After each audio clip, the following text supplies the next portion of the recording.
এমন এক শিবলিঙ্গ আছে যে শিবলিঙ্গ নাকি এক জীবিত রানীকে নিজের ভেতরে টেনে নিয়েছিল।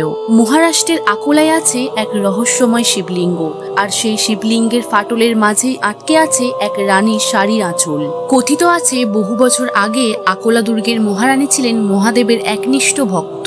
প্রতি রাতে ঠিক 12টায় সবাই ঘুমিয়ে পড়লে তিনি খালি পায়ে একা একা চলে যেতেন শিব মন্দিরে। কিন্তু একদিন রাজার মনে সন্দেহ জন্মায়। তিনি ভাবলেন রানী হয়তো মাঝরাতে কারোর সঙ্গে দেখা করতে যান।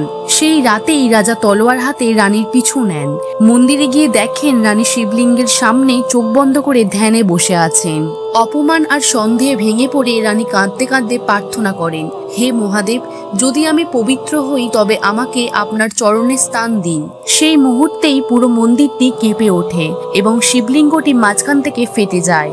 সবাইয়ের চোখের সামনে রানী ধীরে ধীরে সেই শিবলিঙ্গের ভেতরে বিলীন হয়ে যান। শুধু তার শাড়ির আঁচলের এক টুকরো বাইরে আটকে থাকে, যা নাকি আজও দেখা যায় সেই রহস্যময় শিবলিঙ্গে। সবাই কমেন্টে অবশ্যই লিখবেন, হর হর মহাদেব।